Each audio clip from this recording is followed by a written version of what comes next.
Salut, c'est David de Gamecoder. J'étais en train de discuter avec Sam, c'est un infographiste professionnel avec lequel on va travailler pour les prochains guides de programmation. Et il va déjà commencer à travailler avec nous en nous proposant un extrait d'un de ses tilesets. C'est un infographiste pixel art. Il fait des tilesets, vous savez, c'est pour créer des décors avec des time maps, hein, si vous suivez mes formations et mes cours. Vous savez ce qu'est une time map, hein, ce sont ces petites briques qui permettent de construire des décors. Donc il va nous fournir un tileset pour le guide Metroid que je suis en train de finaliser. Je vais vous montrer ça tout de suite et puis après je vais vous donner un super conseil, vraiment un conseil. J'y ai pensé la semaine dernière tout simplement en allant fouiller sur une librairie graphique qui s'appelle Allegro, qui est une librairie graphique qui se programme en C. Je me suis dit, tiens, je suis en train de faire quelque chose là que je fais tout le temps et je me rends compte que j'ai pas enseigné ça aux gens qui me suivent et à mes élèves. Donc je vais partager ce conseil avec vous, c'est un conseil finalement qui est assez fondamental pour progresser en programmation et pour muscler, vous savez, son raisonnement et son cerveau, parce que je crois que la clé dans la programmation, elle est vraiment là, et j'en ai la confirmation chaque jour avec les membres de ma formation, c'est que c'est cet exercice mental qui fait muscler le cerveau et qui lui permet de créer des réseaux neuronaux qui vont lui permettre d'avoir le bon raisonnement pour être programmeur, qui est la clé, parce que sinon, si vous abordez la programmation comme ça, obligatoirement, les premiers jours, vous n'allez rien comprendre et c'est normal, et il y en a beaucoup qui se découragent à ce moment-là parce qu'ils ne comprennent pas ce phénomène. Donc juste, je vous montre le guide, le guide Metroid. Donc je suis en train déjà de finaliser le guide en lui-même. J'en suis à 44 pages. Je vais encore avancer. Je vous explique ce qui va se passer. C'est que là, on va parler du système d'animation image par image. Ensuite, on va travailler sur la scène de cinématique pour passer d'une pièce à l'autre. Je vais vous montrer comment on programme une scène de cinématique comme dans Metroid sur la Game Boy DS. Vous savez, la porte qui va rester seule affichée à l'écran, qui va se déplacer jusqu'à prendre la position de la porte d'entrée du niveau suivant, et le niveau va apparaître. Ça, j'ai vraiment envie de vous apprendre à programmer ça. Et ensuite, je vous fournirai encore plus de code source, puisque je vais continuer, et en me filmant de temps en temps en faisant des points, je vais continuer à avancer sur ce prototype de jeu pour en faire un prototype de jeu assez complet, c'est-à-dire avec du gameplay, avec des niveaux. Je vais faire un level design, je vais créer une map, je vais créer un gameplay avec des objets qui permettent de changer d'état, qui permettent, je vais permettre à mon personnage de se défendre, je vais intégrer quelques ennemis, et ça je vais le faire sous forme de masterclass qui sera également fourni avec le guide de programmation. Et je ferai les liens avec éventuellement les cours que j'ai déjà fait pour vous aider à construire un jeu complet, sachant que ce guide de programmation là, il vous donne les fondamentaux qui construisent un Metroid et toutes les choses que je vous avais jamais expliquées ou expliquées par petits bouts jusque là. J'ai tout condensé dans un guide et on aura à peu près entre 50 et 60 pages sur ce guide, et je vous rappelle, il y a tous les liens dans la description de la vidéo, que jusqu'à dimanche soir vous pouvez l'obtenir pour 40% de réduction de son prix. Donc ça fait un petit prix pour avoir vraiment un gros guide qui va représenter pour vous vraiment un cours complet de programmation avec beaucoup d'étapes, beaucoup de contenu, beaucoup de code source, des graphismes fournis en accompagnement, des vidéos d'accompagnement avec des cours sur certains fondamentaux, avec des points sur le gameplay que je suis en train de coder. C'est vraiment quelque chose de très complet, donc je vous invite à le découvrir, de voir si ça vous plaît, de voir si ça vous fait envie, et si c'est le cas, de l'acheter. Si vous êtes membre déjà de Gamecoder en pro, vous allez pouvoir, membre de Gamecoder tout court, hein, d'ailleurs c'est pas que les pros, membre payant de Gamecoder, c'est ça que je voulais dire, membre premium, vous recevrez une version de ce guide par mail, mais vous pouvez tout de même soutenir Gamecoder et me soutenir moi en achetant ce guide qui sera donc du coup une participation supplémentaire à la cotisation de votre adhésion. Vous savez que l'adhésion, elle est vraiment aura des pâquerettes par rapport au contenu de la formation. Donc il y en a beaucoup qui veulent me soutenir, et c'est un moyen de me soutenir. D'ailleurs, plus de la moitié des achats qui ont été réalisés sur le guide sont faits par des membres premium qui ont déjà acheté la formation. Donc voilà, merci à eux et bravo à vous. Et vous pouvez en tout cas acheter ce guide si vous n'avez jamais programmé et si vous avez juste quelques bases pour voir un petit peu comment on construit un jeu de type Metroid.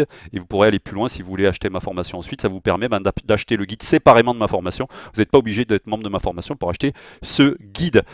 Tout ça pour vous dire que j'ai l'infographiste avec lequel on va travailler. Il est là, il s'appelle Sam.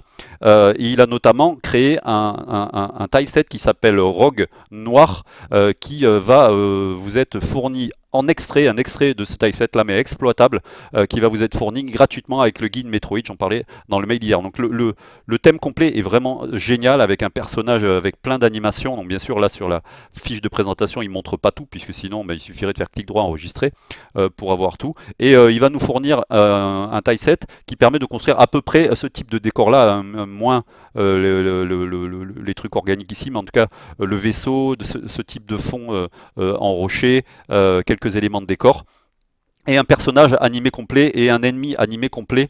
C'est ça qu'il va nous fournir. Regardez, il a déjà commencé. Donc au niveau des animations, il va nous fournir tout ce qu'il faut pour avoir un ennemi, ce type d'ennemi là, le Brain.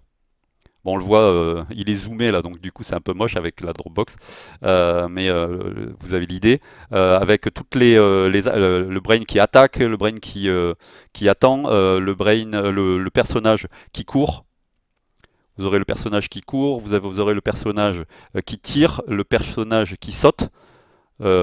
Vous avez l'animation de son saut. Donc tout ça, ça vous permettra de créer un prototype et de ne pas utiliser les graphismes par exemple que j'ai utilisé dans le guide de programmation, mais d'utiliser d'autres graphismes. Et du coup, ça c'est encore plus formateur d'aller sur ce domaine-là, enfin sur ce terrain-là, de ne pas utiliser les graphes que j'ai fournis, et du coup ça vous oblige à voir que vous pouvez construire votre propre jeu avec des graphismes différents, tout simplement en partant de ce que je vous enseigne, et non pas juste recopier ce que je vous enseigne. Voilà, le typeset, il est là, vous voyez, il y a un fond rocher, il y a toutes les tuiles qui permettent d'avoir des angles, des murs verticaux, horizontaux. Vous avez ici des rochers, vous avez quelques éléments de décor à rajouter, vous avez des cubes, vous avez des éléments d'interface, et vous avez le vaisseau posé que vous allez pouvoir utiliser dans votre décor. Voilà pour l'auto-promo. Je vous invite à aller voir un petit peu ma formation www.gamecoder.fr pour en savoir plus, et vous avez tous les guides de programmation. Ça c'est le 7e, ce que je suis en train de faire. Le 7e guide de programmation, c'est des guides de programmation orientés gameplay. On prend des gameplays cultes,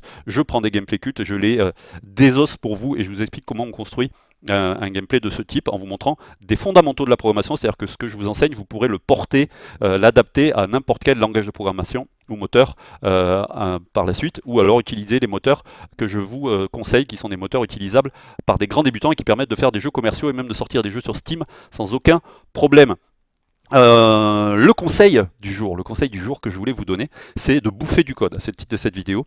Il faut bouffer du code un maximum. Alors comment je suis arrivé à avoir envie de vous dire ça? Je vais vous montrer mon raisonnement. J'ai trouvé récemment sur le net un gars qui avait fait une librairie 3D isométrique pour faire des portages de jeux type 8 bits, le système Filmation de Ultimate qui est utilisé dans Night Lore, Alien 8, etc. Il a créé une librairie en C pour ça et il s'appuie sur Allegro. Allegro, c'est une librairie graphique très connue, qui est un peu plus haut niveau que SDL, puisqu'elle fournit quand même pas mal de choses au niveau spécialisation jeux vidéo, alors que SDL c'est vraiment que de l'affichage pur, il n'y a rien au niveau jeux vidéo, mis à part afficher quelque chose, passer en plein écran et jouer des sons. Donc en gros c'est très bas niveau. SDL, bas niveau ça veut dire près de la machine, et Allegro c'est un peu plus haut niveau, c'est-à-dire près du jeu, près d'un gameplay. Et je me suis retrouvé à me dire tiens, Allegro, je m'en souviens, j'avais regardé ça il y a longtemps, parce que moi ça fait longtemps que je suis dans la programmation de jeux vidéo, je vais aller voir où ils en sont, c'est quand même pas mal, il faudra que j'en parle à ma communauté. Et je me suis retrouvé à pratiquer quelque chose que je me rends compte que je pratique naturellement et que je veux que vous pratiquiez, c'est bouffer du code, même si vous n'allez pas programmer. C'est-à-dire que ça se présente aussi, par exemple, si vous voyez des ateliers arriver ou des guides de programmation arriver, alors vous n'avez pas du tout le niveau pour les aborder parce que vous démarrez ma formation, c'est pas grave, allez voir le code source, lisez ce que je raconte en diagonale.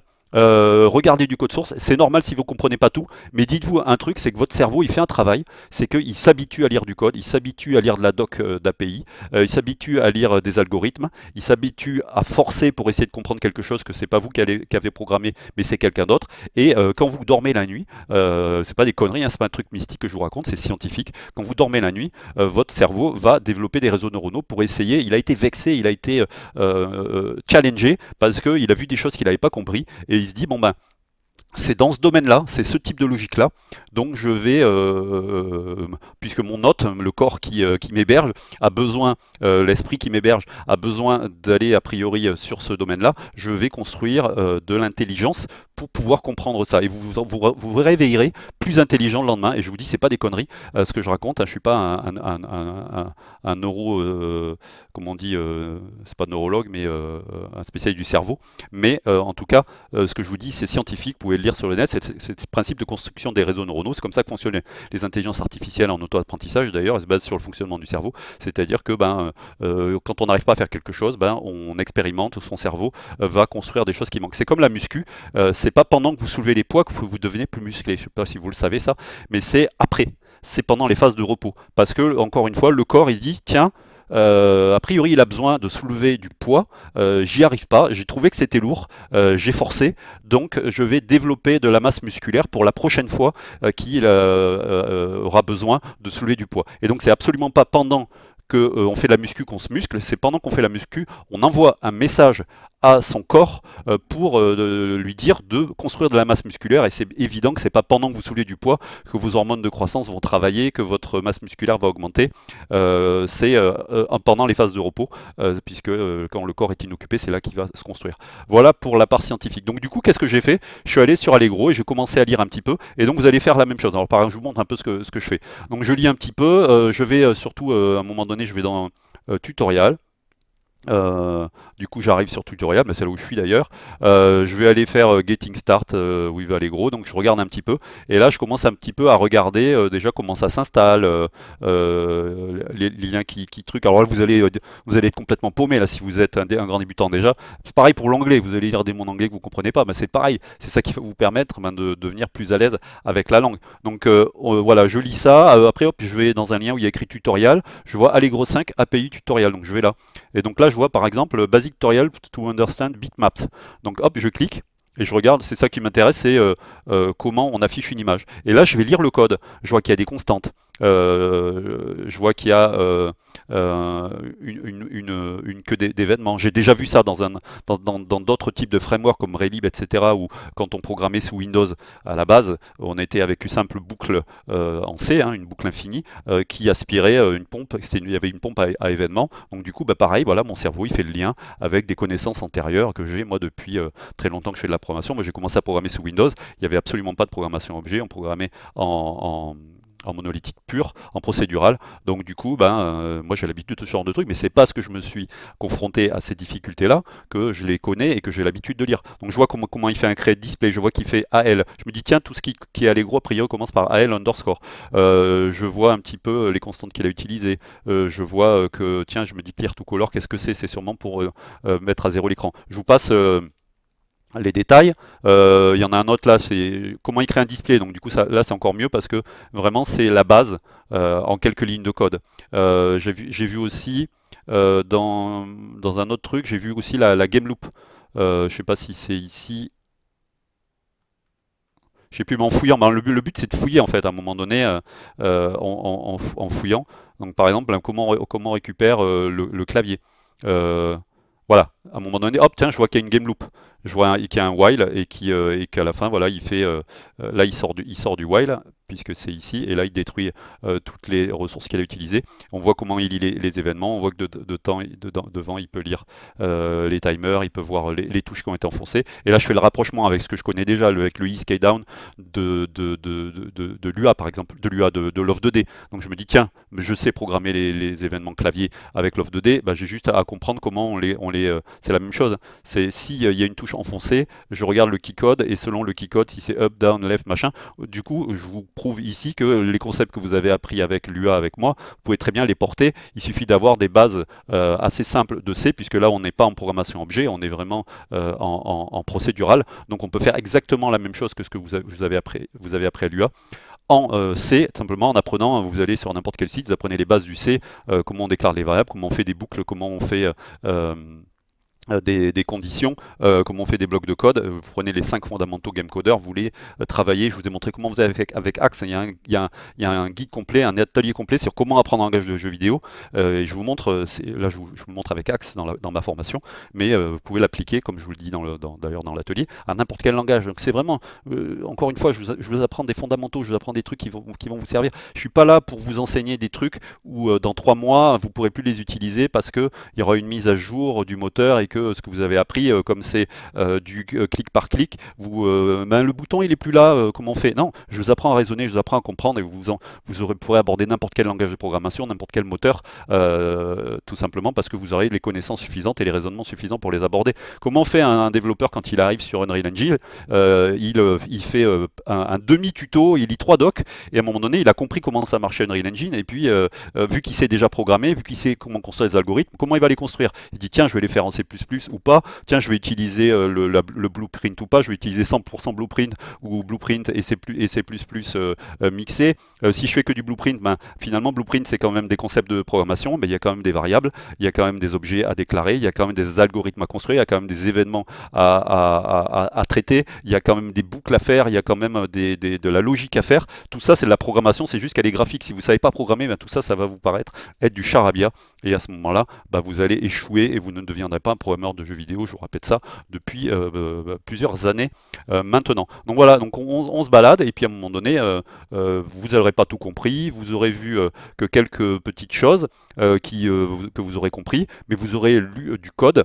Et ce que je voulais vous montrer aussi, c'est à un moment donné, j'ai vu Clear to Color par exemple, donc je vais aller tout simplement aller voir l'API. Et je me dis, tiens, comment ça marche Clear to Color? Donc je vais peut-être pas le trouver là. Je crois que c'est dans Graphics. Je vais faire Clear to Color, voilà, je l'ai trouvé. Tac. Et là, je vais aller lire Clear to Color, comment ça fonctionne. Clear to Color, Allegro Color, donc vide complètement la cible bitmap dans un rectangle, dans son rectangle clippé. Donc bon, tiens, je ne vous montre pas tout, mais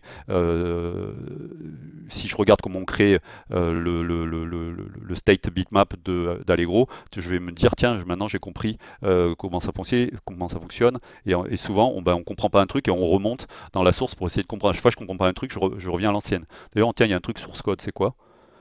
Ah, carrément, il y a le code de la fonction, puisqu'il y a les sources, c'est open source Allegro. Donc je vois même comment ça fonctionne à l'intérieur. Donc je peux voir encore plus de code. Je veux voir comment on programme un moteur 2D, une librairie d'affichage 2D. Et du coup, ben, encore une fois, je surfe, je rebondis et j'apprends plus de trucs, je lis plus de trucs et c'est de plus en plus compliqué. Mais j'améliore mon raisonnement. Je vois des trucs que je connais pas, je vais aller voir qu'est-ce que c'est. Et vous pouvez passer comme ça, juste 15 minutes, 30 minutes, 5 minutes, 10 minutes, toujours regarder du code, bouffer du code.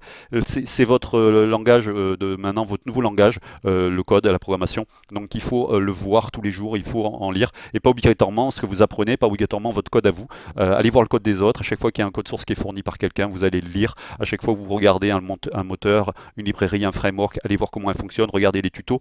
Si je fournis un atelier, mais vous n'en êtes pas encore là, vous ne pouvez pas les comprendre, allez regarder le code, regardez une ou deux vidéos, regardez les projets que je fournis. Vous avez accès à tout, hein. Vous avez accès à tout GameCoder quand vous êtes membre premium. Vous avez accès, il y a presque 60 ateliers. Vous allez voir les guides. Vous dites tiens, comment on fait un Street Fighter? Moi je ne suis pas du tout là, mais je vais aller voir le code du Street Fighter qu'il a programmé et qui nous montre. Tiens, ah ouais, ça je connais, c'est un truc qu'il est en train de m'apprendre. Là je suis au tout début, là comment on affiche un bitmap merdique à l'écran, mais je vois qu'il utilise la même chose que ce que je suis en train d'apprendre. C'est cool. Tiens, qu'est-ce que c'est ça? Je sais pas trop ce que c'est, mais je crois comprendre ce que c'est. Hop, vous dormez là-dessus, le lendemain, ah, je crois que j'ai compris un truc, etc. Et c'est comme ça que vous allez progresser. Et c'est vachement important de faire ça tous les jours parce que c'est votre nouveau mode de vie, c'est de regarder du code et de lire du code et vous allez devenir un putain de bon programmeur de jeux vidéo. Si vous voulez vous former avec moi, vous allez sur www.gamecoder.fr, vous avez tous les liens dans la description de la vidéo. Vous pouvez vous former gratuitement pendant 30 jours. Si ça vous plaît, vous passez premium avec vraiment un coût très faible. Vous avez accès à tout mon contenu premium. Vous soutenez du coup Gamecoder. Ça fait plus de 3 ans que je crée du contenu pour vous et c'est pas prêt de s'arrêter parce que le sujet est infini. On apprend tous les jours, on s'éclate. Il y a plus de 1500 adhérents aujourd'hui à Gamecoder et on s'éclate tout le temps. Il y a toujours du nouveau. Tous les mois, je crée du nouveau contenu et c'est une formation continue avec toutes les bases qui vous sont fournies sur le site, les bases, les grands fondamentaux de la programmation jeux vidéo, la programmation objet, l'apprentissage de Unity, une initiation à des frameworks C comme la SDL, du pixel art, des méthodes de travail. Tout ça, c'est sur www.gamecoder.fr. Tous les liens dans la description de la vidéo. N'oubliez pas de mettre un pouce comme ça pour m'encourager, à vous abonner à ma chaîne pour avoir plein de visibilité sur Internet. Et puis on se retrouve très bientôt, là, dans quelques jours ou demain, pour une nouvelle vidéo. N'oubliez pas de lire vos mails aussi. J'envoie des mails tous les jours, quasiment aux membres de ma mailing list privée. Croyez en vous, bon code, salut!